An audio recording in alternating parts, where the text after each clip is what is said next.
intoxicating liquor at this point. So therefore they are using it. Well, right now, I would not be, if they are, they're using a it. full class B or B, Right. the class and B. They're using it the legal way it's defined for them. Then I'm fine, if that's the way it's defined, with approving it tonight, but could we, make a note that before these licenses come back up for renewal for the next year, that that we get some more clarification on what staff can even do, maybe even approach them, I don't know what it would be. And the second part of the question that I had was, I see that our own policy or ordinance, I'm not sure which one, I can't remember, but allows pharmacies, new pharmacies to apply for liquor licenses, and I would like to know how, if someone wanted to amend it, the trustee wanted to propose to amend that, not taking away the license from the existing grandfathered in people who have them, but for new pharmacies, how we would go about doing that, and specifically like if this request would have been made before Walgreens applied for their liquor license, we wouldn't have lost a full liquor license to Walgreens, who has a tiny little shelf. So it's just something to discuss, and I'm not saying everyone would agree, but I'd like to know and have that discussion at some point. And the other thing, I've done memos in the past on suspension of application, and so I've got some things put together. And the other thing might be interesting for the board is the limits. There's limits on certain types there's state limits on certain types of licenses, but not others. Right. Some of them are governed by ordinance. So it's like if you have class B's with the B in quotation marks, which is basically the beer one, if you want to go above the amount that you have in ordinance, you just amend the ordinance Right. to say like 10, 20 or something. The pharmacies as a use is our own policy, Right. and then the liquor license amount is state policy for intoxicating liquor. So anyways, it would be amending our own policy. Walgreens is a different type of license. Yeah, I think that's. They have a class A license. So they have like So that's. they're not using Oh, okay. Yeah. That's what- Yeah. But again, I'm not talking about the limit, I'm talking just about the use, the actual business type. The distinction is they don't have consumption on site, it's a self-impact. Is there other discussion on why this was pulled off of the consent? And so, That was an excellent question about city market. Thank you. okay. I had proposed the Broad House as a new liquor applicant. I was a little surprised to see it on the consent agenda. It suggests new licensees come with see the application of the premises description and confirm that it complies with what we want to see. Since it's a new applicant, it's probably right license. So since this item has been pulled off of its consent agenda, we can talk about it, right? No, it's because that was approved under That was anything. approved. Oh, That was prior. approved as part of the It was on the consent consent agenda. agenda, it was not. All right. Okay. Gotcha. Well, but you could move to reconsider, since you voted for your That's all right. No. That's the question. Let's move. Okay. All right. Any other comments? I just like to Trustee Brazik's point about how she could request or even to explore the possibility of proposing a change to ordinance to clarify the process. Would it just be a conversation with, direct a question to President Johnson's staff? Are we talking about for the city market issue? I think you made a request in the future, hypothetically, to have a discussion about changing the Wouldn't ordinance. this be under, I'm sorry, future agenda items? No, I'm just wondering for point of order or point of process, is it fair to say that contacting President Johnson or the staff prior to a meeting to determine the application of the policy in question? Right. One comment I'd like to make on the city market issue too is talking about how do you contact them. Perhaps we can do this through the bid executive director too. That person can make an inquiry. And city market may or may not even know what they have here, for all we know. Yeah, they know. Yeah, I would imagine now. Okay. Is there some other items? Wait, we should vote. Okay. All in favor of approving consent agenda item H, say aye. Aye. Opposed? Passes. That takes us to item J, award of contract for 2017 APII reduction lateral lining program. Public Works went out for bid for. You want to make a motion first? No, because I'm not sure what our motion's going to be. Okay. Because there's a lot of ways this might go, so I think we need Thank to you. discuss a little bit of the discussion first.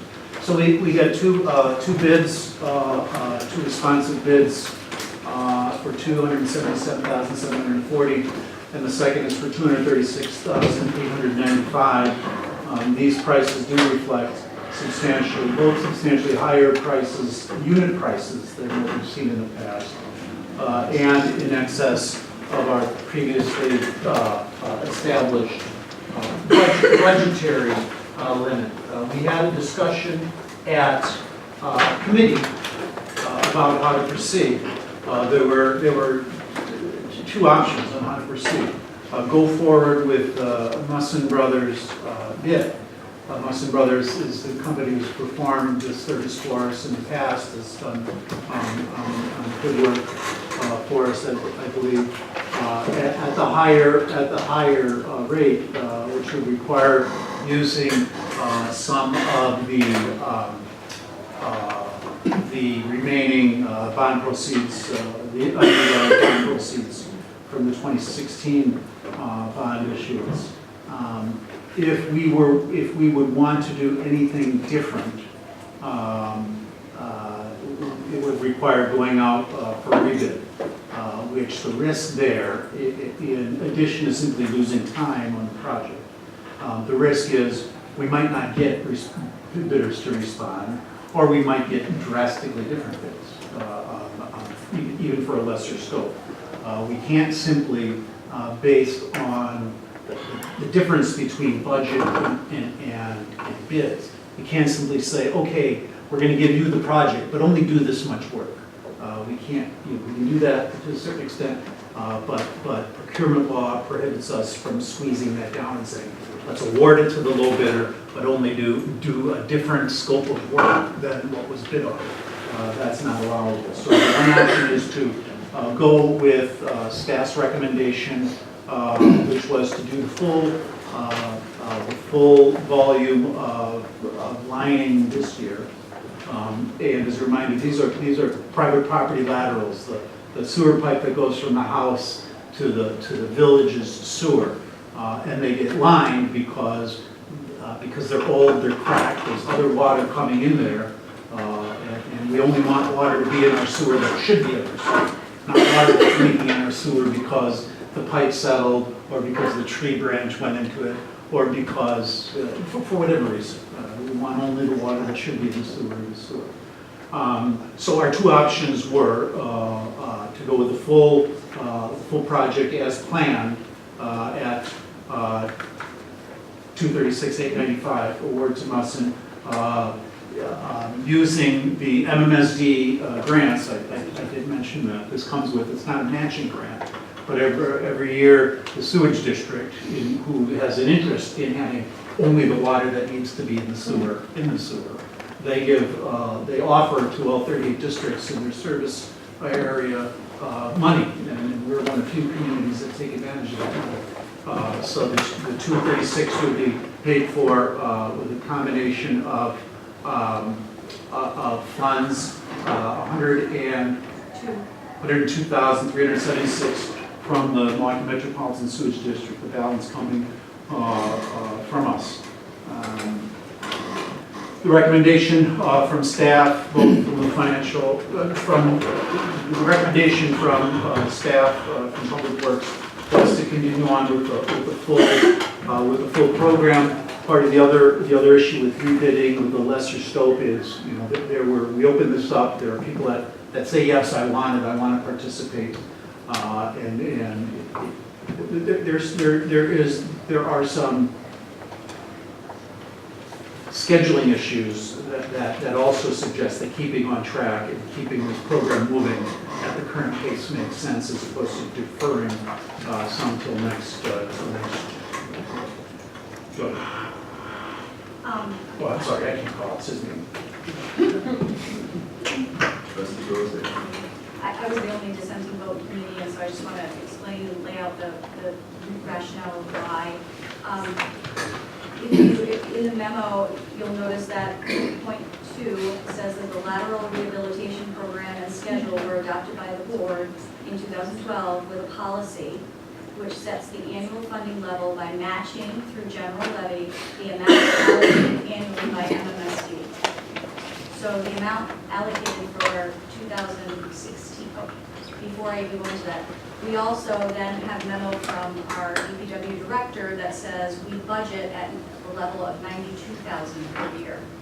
Now, saying those two things, in 2016, MMSD, we never know exactly what their level of funding is going to be, and it was somewhere over $180,000, and therefore the board, in the middle of the cycle, budget cycle, went from that 92 and approved to do the one on, it's not a match, I don't want to call it a match, but we the same amount of money as MMSD was putting forward. So we increased it to about, I don't know, 180 something, 180 plus. And we did that in 2016. Now we're in 2017, MMSD is offering $102,000, which is $10,000 more if we were to put the same amount in than what we have in our budget for 2017. However, it would match our policy, which states that we would set the annual village funding level by matching the amount allocated annually by MMSD. And so, two things. So my recommendation, or my hope, or my motion will be, I'm not sure at the moment, but was that we would keep it at that 102, and which is level with MMSD's participation for this year. There is, the DPW director did say that there is a schedule for lateral replacements. We look at that every year in the budget. Apparently, in order to get done with that schedule, we would need to accelerate our lateral work in order to complete it at the end of the time. I think that's an appropriate discussion for when we get it going into our next budget cycle coming up in the next few months, and to make a determination for the upcoming years of how much we actually want to budget to complete that work. But at this point, I don't feel comfortable with incremental adjustments beyond what our policy states, and to go to the point of work schedules and having to rebid.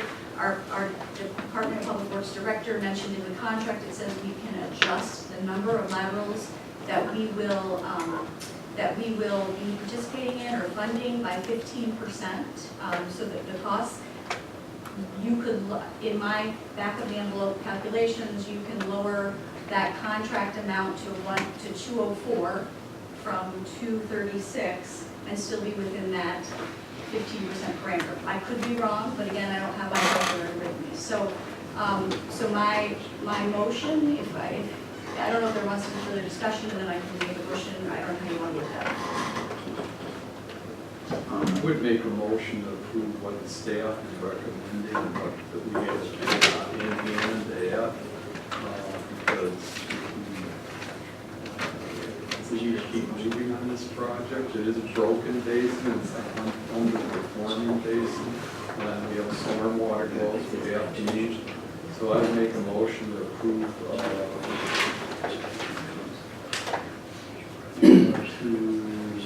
award of a unit pricing contract not to exceed a total budget of